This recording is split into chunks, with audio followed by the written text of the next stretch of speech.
Welcome to math solution पर आप सभी का स्वागत है। तो आइए स्टार्ट करते हैं आज का अपना सेशन। सवाल नंबर है 8। किसी परेड में 616 सदस्यों वाली एक सेना की टुकड़ी को 32 सदस्यों वाले एक आर्मी बैंड के पीछे मार्च करना है। दोनों समूहों का समान संख्या वाले स्तंभों में मार्च करना है। उन स्तंभों की अधिकतम संख्या ज्ञात कीजिए। जब कभी भी किसी की अधिकतम संख्या ज्ञात करनी होती है तो हमें उसका HCF निकालना होता है। तो आइए देखते हैं। 6 स्तंभों की अधिकतम संख्या ज्ञात करने के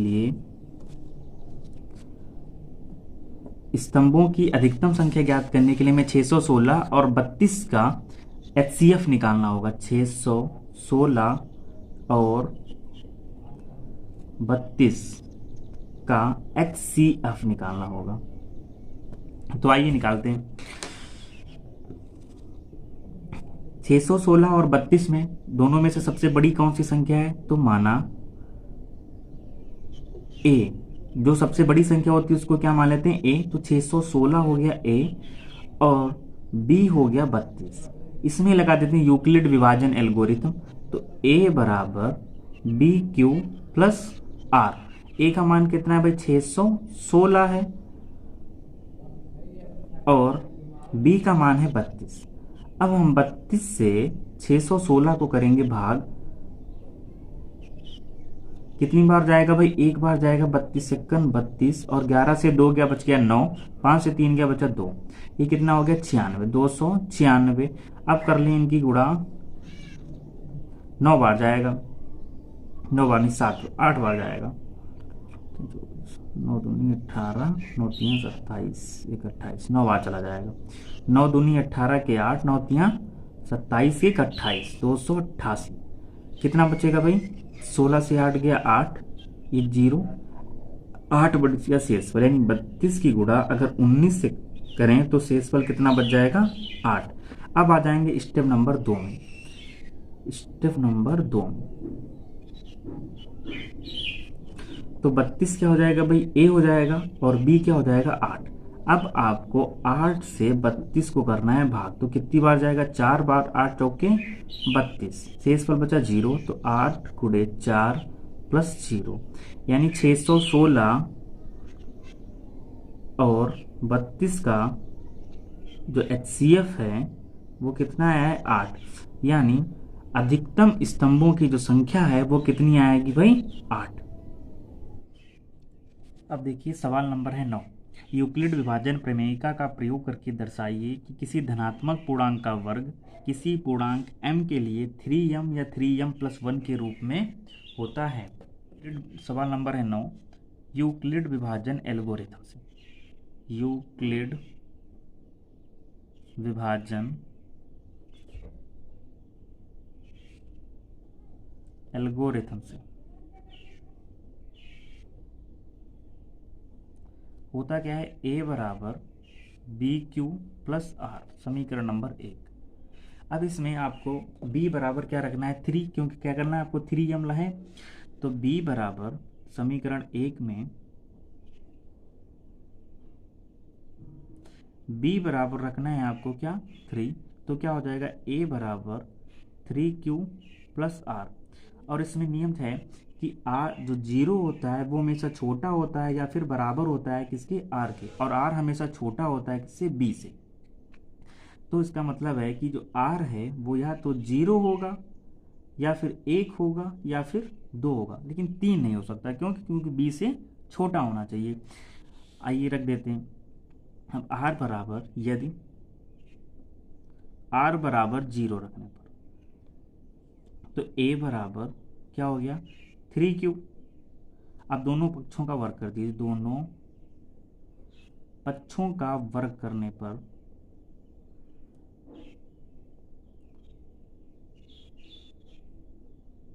क्या हो जाएगा? A स्क्वायर बराबर 9Q स्क्वायर।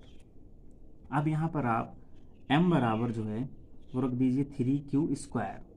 तो A स्क्वायर क्या हो जाएगा यहाँ पर? 3M। ये हो गया समीकरण नंबर 1। अब आते हैं यदि R बराबर 1 रखने पर तो क्या हो जाएगा? A बराबर 3q प्लस 1, फिर से कर दीजिए दोनों पक्षों का वर्ग करने पर, दोनों पक्षों का वर्ग करने पर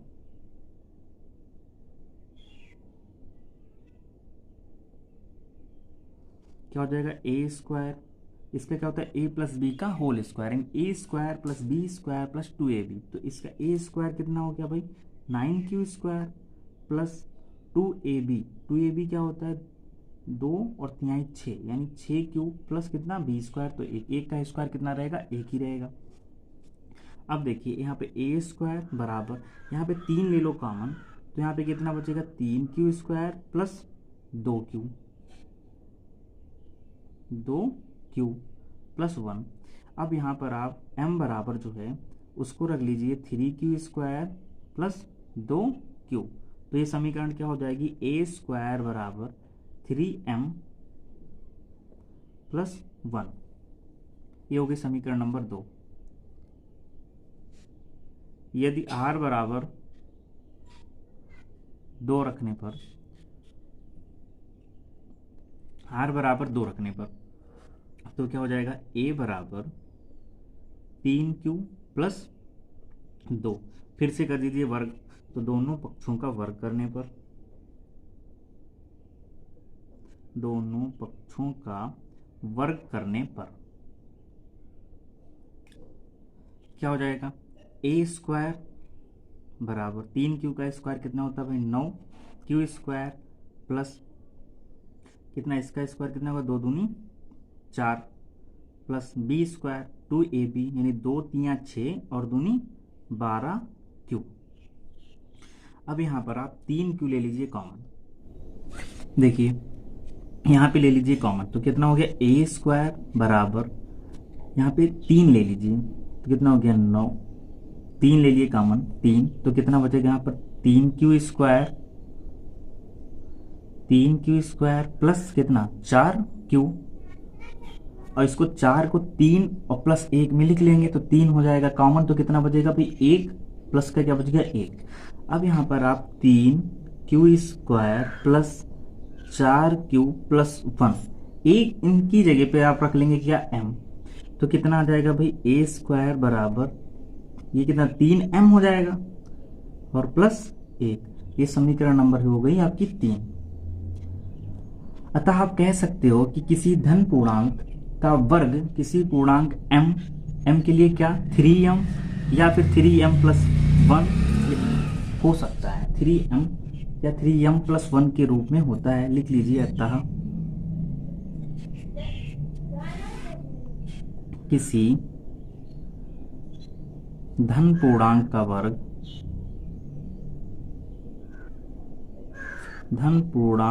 वर्ग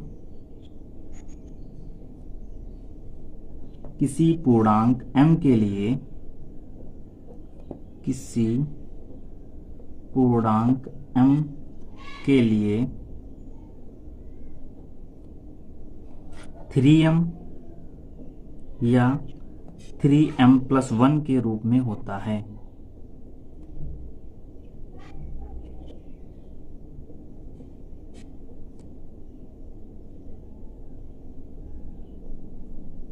में होता है। अब देखिए आप अगला सवाल आपका, तो अगला सवाल है आपका कि यूक्लिड विभाजन का प्रमेय का प्रयोग करके दिखाइए कि किसी धनात्मक पूर्णांक का घन, इसमें पहले क्या था वर्ग, इसमें क्या है घन 9m या 9m प्लस 1 या 9m प्लस 8 के रूप का होता है। तो इसके लिए आप लिख लेंगे माना q, सवाल नंबर 9 लिखिए, माना q कोई धनात्मक पूर्णांक है, क्या माना q कोई धनात्मक पूर्णांक है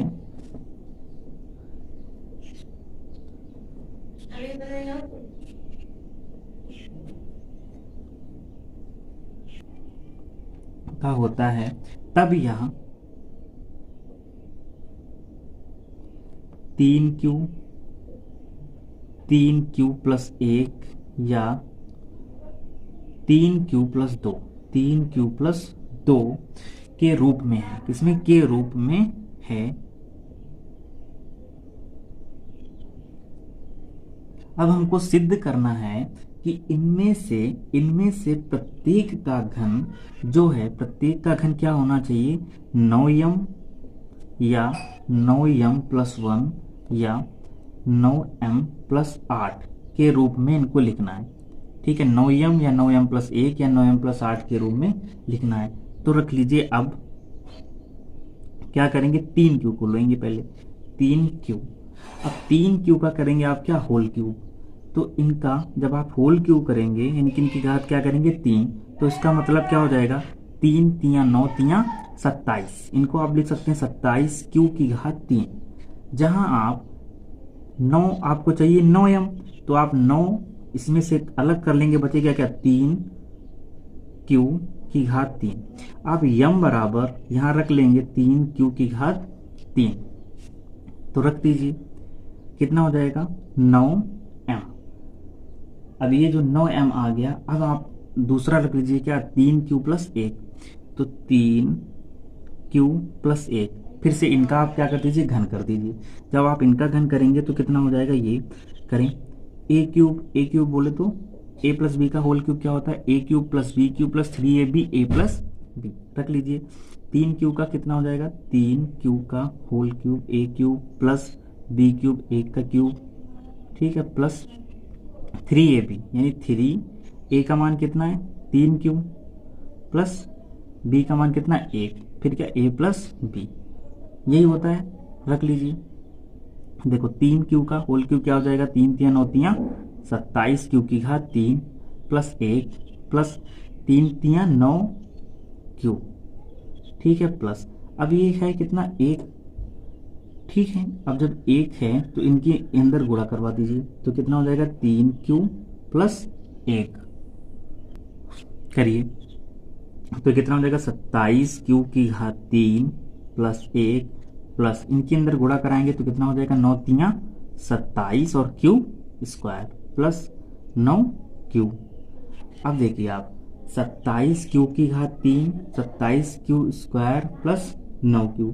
अब यहाँ पर इनमें से आप 9 ले लेंगे कॉमन, कितना, 9, तो 9 हो जाएगा कॉमन, तो कितना बचेगा यहाँ पर, 3q की घात 3 प्लस 3q की घात 2 प्लस कितना, q, प्लस में कितना भाई, 1।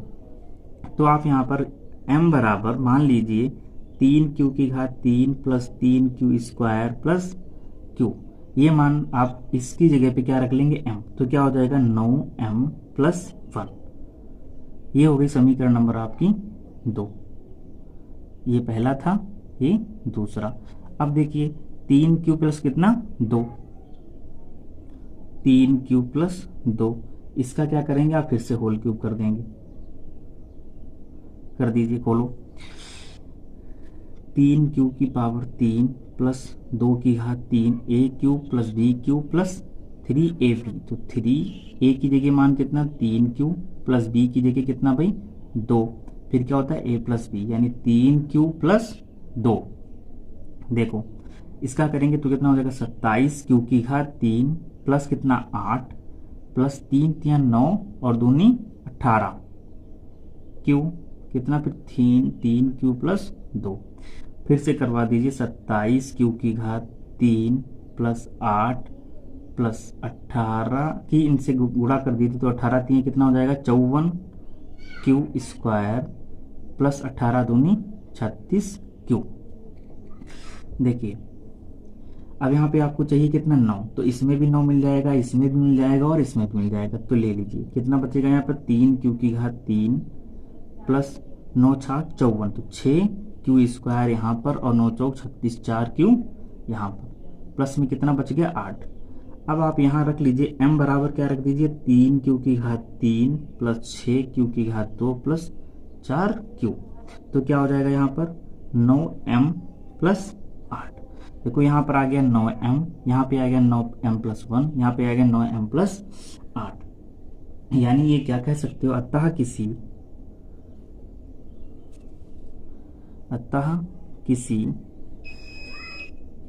धनात्मक पूर्णांक का घन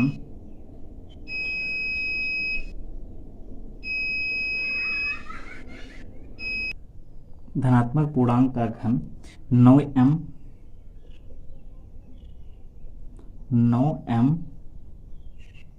या 9m+1 या 9m+8 के रूप में होता है।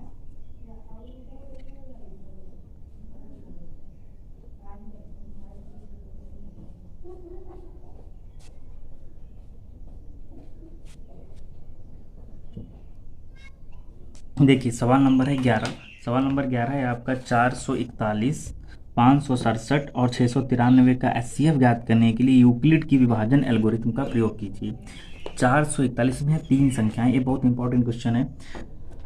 441 कितना, 441 और क्या है 567 और क्या है 693 का HCF ज्ञात करना है यूक्लिड विभाजन एल्गोरिथम से।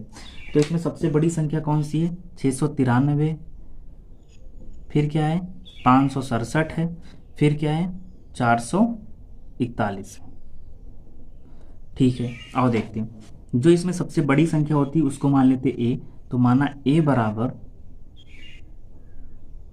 693 और b बराबर कितना हो जाएगा 567।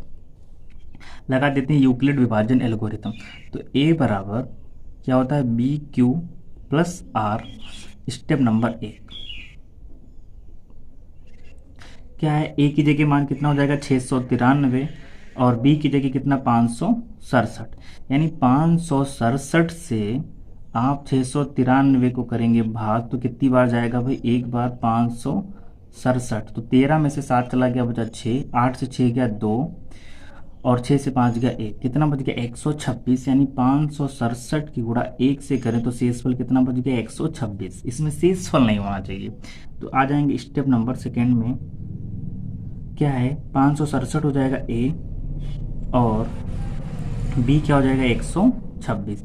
अब आप 126 से 567 को करेंगे भाग तो कितनी बार जाएगा 4 बार, ले जा 4 छंग 24 और 4 दूनी 8 और 2 10, 4 एकन 4 1 5। ठीक है, 567 था, 7 से 4 गया 3, यहाँ 6, कितना बच गया 63, यानी 126 की गुणा अगर हम 4 से करें तो शेषफल बच जाएगा 63। अब देखो आ जाएंगे स्टेप नंबर 3 में। तो 126 क्या हो गया a हो गया और b कितना हो गया 63। अब 63 से आप किसको करेंगे 126 को, 63 दूना 126, तो कितना बचा शेषफल 0, यही आपको चाहिए था। 63 दूना 126 प्लस शेषफल कितना 0, यानी 693 और 567 का जो HCF है वो कितना आएगा 63। 693 और 567 का जो HCF है वो कितना आएगा 63। अब आप 63 और 441, यानी अब 441 और 63 का निकालेंगे HCF। तो निकाल दिए, इसमें a कौन सी हो जाएगी जो बड़ी संख्या होती, तो माना a बराबर क्या हो गया, a बराबर हो गया 441 और b बराबर क्या हो गया 63। रख दीजिए यूक्लिड विभाजन एल्गोरिथम में a बराबर क्या BQ प्लस R। तो a का मान कितना है 441, b का मान कितना है 63। अब आप 63 से 441 में करेंगे भाग तो कितनी बार जाएगा भाई, एक बार 63, कितना बच गया 4 से 3 का 1, तो 63 है तो कितनी बार जाएगा 6 सते 42, 420, 7 बार चला जाएगा।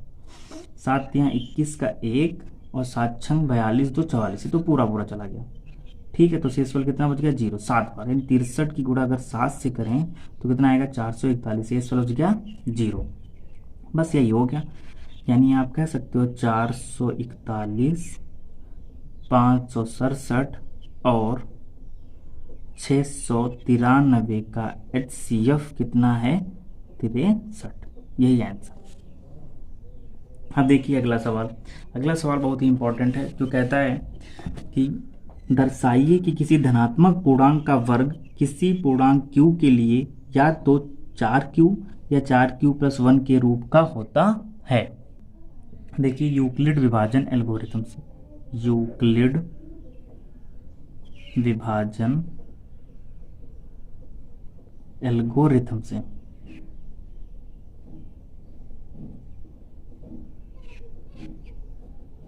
एल्गोरिथम से क्या होता है, ए बराबर बी क्यू प्लस आर, ए बराबर बी क्यू प्लस आर।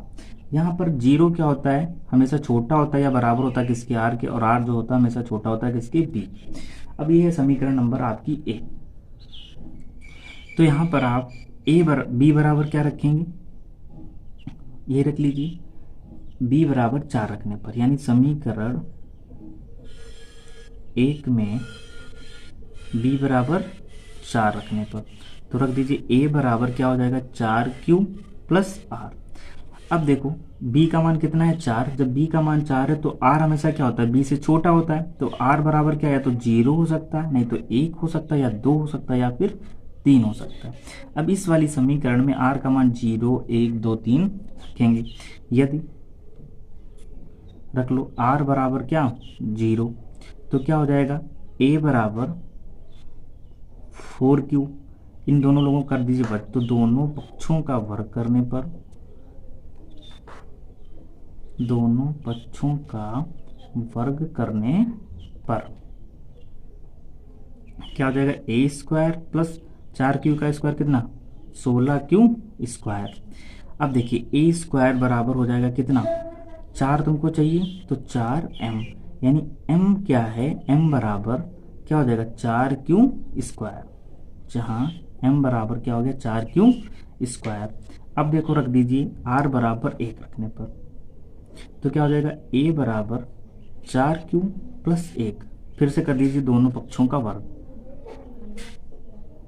दोनों पक्षों का वर्ग करने पर ये क्या हो जाएगा, ए स्क्वायर बराबर 16 Q square plus 1 plus 8 Q. देखो ले लीजिए, इसमें भी कॉमन 4 क्यू स्क्वायर, 8 क्यू में क्या मिल जाएगा, 4 मिल जाएगा कॉमन, तो क्या बचेगा यहाँ पर 4 Q square plus 2 Q plus 1। अब m बराबर क्या रख लीजिए यहाँ पर, 4 क्यू स्क्वायर प्लस 2 क्यू रख दीजिए, तो कितना आ जाएगा, 4m प्लस 1। लेकिन ये 4 क्यू के रूप में कह रहा था, तो क्यू रख लेते, तब भी कोई बात नहीं, चाहे m रख लो या क्यू रख लो, क्यू कह रहा है तो क्यू ही रख लो, यानी 4 क्यू स्क्वायर की जगह पे आप क्या रखेंगे, क्यू, यहाँ पर आप क्यू ही कर लीजिए, यहाँ पर भी क्या आप क्यू ही कर लीजिए। ठीक है, ये एक थी, ये 2 हो गई थी, और ये समीकरण हो गई 3। अब आइए नेक्स्ट देखते हैं अगला। देखिए ये 8 बराबर 1 हो गया, तो अब रखेंगे कितना, 8 बराबर 2 रखने पर, 8 बराबर 2 रखने पर, तो क्या हो जाएगा, a बराबर 4 क्यू प्लस 2, फिर से कर दीजिए इन लोगों का क्या, दोनों पक्षों में वर्ग करने पर,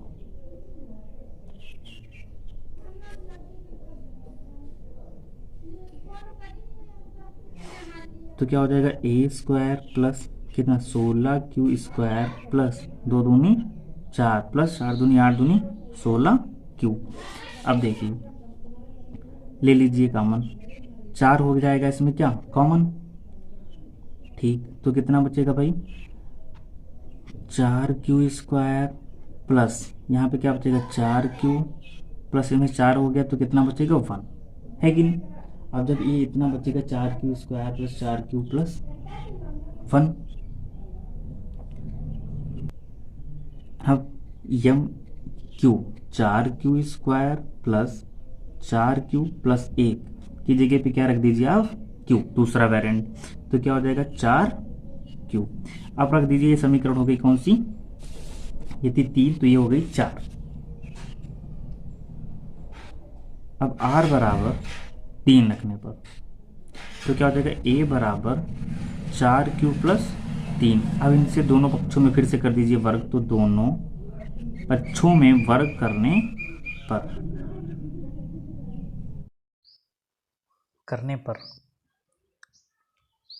तो कर दीजिए, क्या हो जाएगा भाई, ए स्क्वायर बराबर 4 क्यू का स्क्वायर करोगे तो कितना आएगा, 16 क्यू स्क्वायर प्लस 3 का स्क्वायर करोगे कितना, 9 आएगा, प्लस 2ab, तो 2 3 6 24 क्यू, है कि नहीं। कर लीजिए अब इसमें, ए स्क्वायर बराबर, देखो 16 क्यू प्लस 24 क्यू, ऐसे रख लो, प्लस ये जो 9 है इसको 8 और प्लस 1 में कर लीजिए। फिर क्या हो जाएगा, इसमें 4 क्यू आपको चाहिए तो 4 ले लिए बाहर, तो कितना बचेगा, 4 चक्कू 16, 4 क्यू प्लस 6 क्यू प्लस कितना 2, है कि नहीं। फिर क्या हो जाएगा, प्लस का 1। अब देखो 4 क्यू प्लस 6 क्यू प्लस 2 को क्या हम मान रहे हैं भाई, क्यू मान रहे हैं, सबको क्यू मान लो। इसको आप क्यू भी मान सकते हो, एम भी मान सकते हो, मतलब जैसा वेरिएंट हो। यहाँ पे मैंने क्यू माना है तो क्या हो गया क्यू, तो यहाँ पर क्या हो जाएगा 4, इसकी जगह पे क्या रख लेते हैं भाई क्यू, तो 4 क्यू प्लस में क्या हो गया 1। अब देखिए यहाँ पे 4 क्यू प्लस 1, 4 क्यू, यही तो आपसे कह रहा था कि अतः कह लिख सकते हो आप, अतः किसी धनात्मक पूर्णांक का वर्ग, किसी धनात्मक पूर्णांक का वर्ग, धनात्मक पूर्णांक का वर्ग किसी पूर्णांक q के लिए, किसी पूर्णांक q के लिए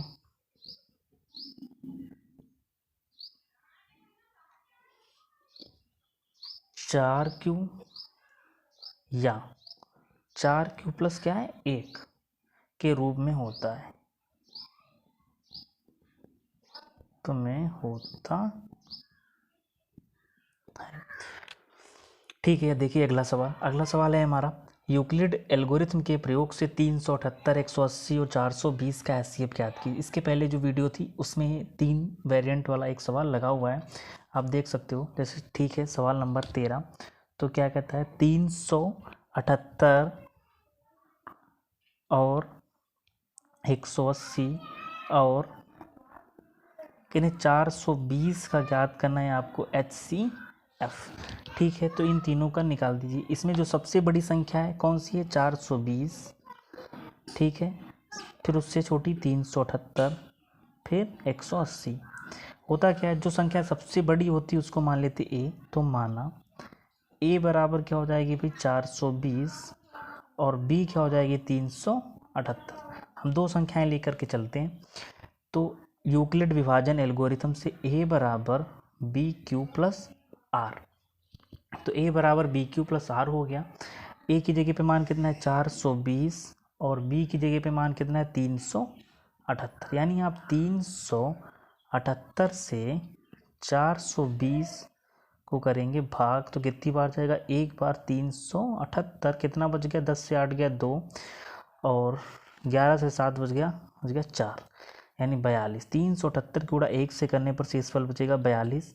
ये हो गई स्टेप नंबर हमारी 1।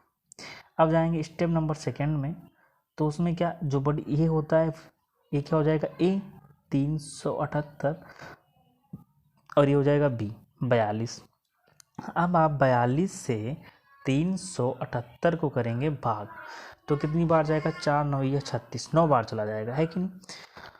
तो 9 दूनी 18, 9 चौक 36 और 1 37, पूरा चला गया, ठीक है।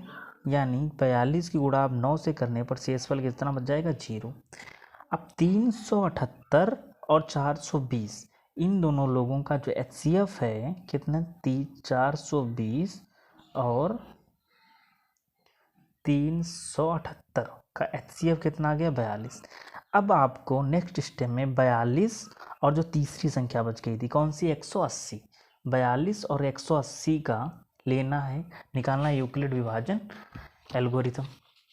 क्या आ जाएगी 42 और 180। अब देखिए इन दोनों में कौन बड़ा है, जो संख्या बड़ी होती है उसको क्या मान लेते ए, तो ए माना ए बराबर क्या हो जाएगी भाई 180 और बी कितना हो गया 42, है कि नहीं। लगा देते हैं यूक्लिड विभाजन एल्गोरिथम, तो ए बराबर बी क्यू प्लस क्या हो जाएगा आर, तो ए का मान कितना है 180, ठीक है, और बी का मान कितना है 42। अब आप 42 से 180 में करेंगे भाग, तो कितनी बार जाएगा, कर लीजिए, 4 चक्कू 16, 4 बार चला जाएगा, 4 दूनी 8 और 4 चक्कू 16, 168, अब 10 से 8 गया बचा 2, 7 से 6 बच गया 1, मतलब 12 शेषफल। यानी 42 की गुणा अगर 4 से करें तो शेषफल कितना बच जाएगा भाई 12। ये हो गई हमारी स्टेप नंबर फर्स्ट, जिसमें शेषफल 0 आया नहीं। जब शेषफल 0 नहीं आया तो नेक्स्ट स्टेप में चलते हैं। तो स्टेप नंबर सेकेंड, ए हो गया क्या 42 और बी क्या हो गया 12। अब आप 12 से 42 को करेंगे भाग, तो कितनी बार जाएगा, 3 बार, 12 तिहाई 36। तो 42 से 36 चला के कितना बच गया 6, यानी 12 की गुणा 3 से करने पर शेषफल क्या बच जाएगा 6। अब आप स्टेप नंबर चले जाइए 4।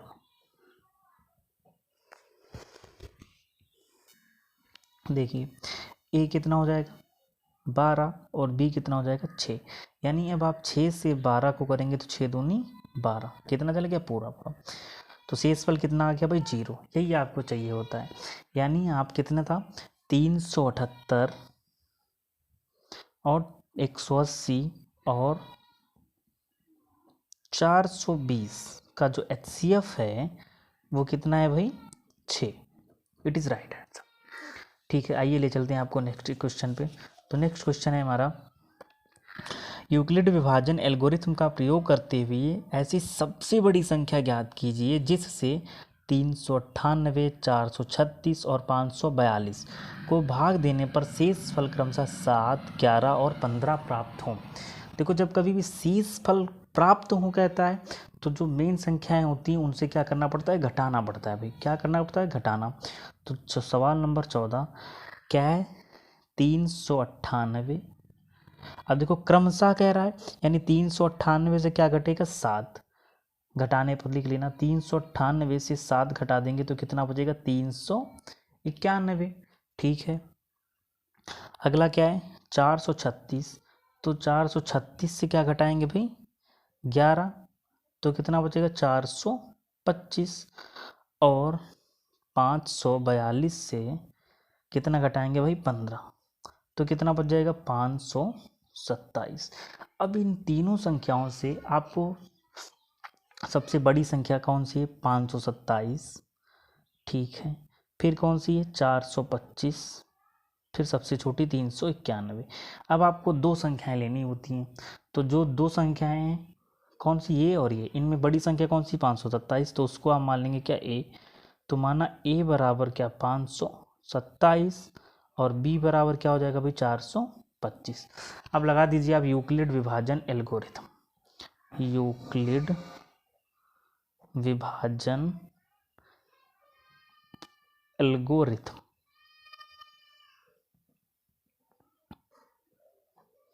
ठीक है, क्या होता है भाई ए बराबर बी क्यू प्लस आर। तो स्टेप नंबर 1 में ए क्या हो जाएगा भाई, ए है 527 और 527 को आप 425 से करेंगे भाग। तो 425 से जब आप 527 को करेंगे तो कितनी बार जाएगा भाई, एक बार। 425 एकन 425, 7 से 5 गया 2, 2 से 2 102 बच गया। तो 425 के गुणा 1 से करने पर शेषफल कितना प्राप्त हुआ 102। अब शेषफल 0 तो प्राप्त नहीं हुआ, तो आप जाएंगे अगली स्टेप में। तो स्टेप नंबर सेकेंड, तो क्या हो जाएगा भाई, ए का मान कितना हो जाएगा 425, ठीक है, और बी का मान क्या हो जाएगा 102। अब आप 102 से 425 में करेंगे भाग, तो कितनी बार जाएगा भाई 4 बार चला जाएगा। 4 दूनी 8 और 4 एकन 4, कितना बच गया भाई 15 से 8 गया 7 बच गया और 1 17। अब आप 102 की 4 से गुणा करने पर शेषफल कितना प्राप्त हुआ 17। अब आप जाएंगे स्टेप नंबर 3 में। तो यहाँ पर ए क्या हो जाएगा 102 और बी क्या प्राप्त हो जाएगा जो हमारा शेषफल था। तो शेषफल क्या है 17, यानी आप 17 से 102 में करेंगे तो कितनी बार जाएगा 17 छक्का 102, है कि नहीं। तो कितना शेषफल बच गया 0, यही आपको चाहिए था। जब शेषफल प्राप्त हो गया 0, अब आप 17 छंगा 102, किसको दो संख्याएं ली थी 527 और 425, यानी 527 कामा 425 का HCF जो है वो कितना आ गया 17। अब आपको नेक्स्ट स्टेप में देखिए क्या 17 और कौन सी संख्या बच गई 391, यानी 17 और 391 में जो संख्या बड़ी है इसका फिर लगा देंगे यूक्लिड विभाजन एल्गोरिथम। तो इसमें कौन सी संख्या बड़ी है, तो माना a बराबर कितना हो गया 391 और b बराबर कितना हो गया भाई 17। अब आप a बराबर बी क्यू प्लस आर लगा दीजिए, a बराबर बी क्यू प्लस आर। तो a का मान कितना है 391 और b का मान कितना है 17। अब आप 17 से 391 में करेंगे भाग, तो 17 छक्का 100 नहीं 17 एकन 17, 17 दूनी 34, 2 बार ले जाइए, है कि नहीं। 9 से 4 गया 5, ठीक है उतारिए 1, 17 तियाँ 51, पूरा पूरा चला गया। अब आप 17 की अगर 23 से गुणा करें तो शेषफल क्या बचता है 0, यही आपको चाहिए था। अब आप कह सकते हैं कि कितनी संख्याएं थी, इन तीनों संख्याओं का 391, 425 और 527 का जो HCF है, ठीक है 391, 425 और 527 का जो HCF है वो कितना आएगा भाई 17। ठीक है, अब आपको ले चलते हैं अगले सवाल पे। अगला सवाल है, अगला और आखिरी सवाल इस प्रश्नावली का एक ए का, यूक्लिड की विभाजन एल्गोरिथम का प्रयोग करते हुए ऐसी सबसे बड़ी संख्या ज्ञात कीजिए जिससे 2053 और 967 को भाग देने पर शेषफल क्रमशः 5 और 7 प्राप्त हो।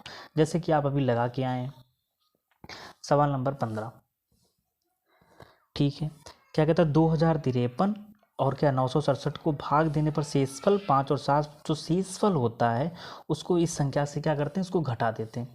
तो घटाने पर क्या आएगा 2053 माइनस 5, तो कितना बच जाएगा 2048 है कि नहीं।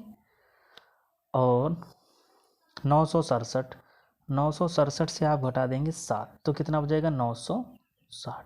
संख्याएं हैं 2 हमारे पास, तो इसमें जो a है क्या करते हैं, जो बड़ी संख्या होती है उसको मान लेते a, तो माना a बराबर क्या हो गई 2048 और b क्या हो गई 960। लगा देंगे यूक्लिड विभाजन एल्गोरिथम, तो होती क्या a बराबर b q plus r, step number first, ठीक है। a का मान कितना है 2048 और b का मान कितना है 960। अब आप 960 से 2048 को करेंगे भाग, कितनी बार जाएगा 2 बार, 0 2 छंग 12, 2 9 18 1 19, कितना बच गया 8, 4 से 2 गया 2 और यहाँ 10 से 9 गया 1, 128, 900 तो कितना बच गया 2 से गुणा करने पर कितना बच गया 128। अब आते हैं स्टेप नंबर सेकेंड में, क्या करेंगे जो 960 है ये हो जाएगा a और b क्या हो जाएगा 128, यानी 128 से आप 960 को करेंगे भाग, है कि नहीं। तो कितनी बार जाएगा भाई कर लो, 9 बार तो जाएगा नहीं, 8 बार जा सकता है, ठीक है कर लो। 8 अटी 64 के 4, 8 दूनी 16, 6 22, 8 एकन 8, 2 10, नहीं 8 बार ज़्यादा हो गया, 7 बार जाएगा भाई, कितनी बार 7 बार। 7 अटी 56 के 6 और 7 दूनी 14, 14 और 5 19, ठीक है 7 एकन 7 और 1 8, 896, कितना बच गया 10 से 6 गया 4 और 15 में से 9 गया 6, यानी 64। 128 की गुणा 7 से करने पर शेषफल कितना प्राप्त होगा 64। अब आ जाएंगे आप स्टेप नंबर थर्ड में, तो a का मान कितना आ जाएगा भाई 128 और b का मान कितना है 64। अब आप 64 से 128 में करेंगे भाग, तो कितनी बार जाएगा 2 बार, ठीक है शेषफल कितना प्राप्त हुआ 0। 64 की गुणा 2 से प्राप्त करने पर तो शेषफल कितना बचता है 0। अब आप 64 यानी अब जो ये 2 संख्याएं थी इसका HCF कितना आ गया 2048 और 960, इनका HCF कितना है भाई 64। It is right answer. यदि सेशन पसंद आया है तो लाइक कीजिए, कमेंट कीजिए और अगर चैनल पर नए हैं तो सब्सक्राइब कीजिए। Thank you.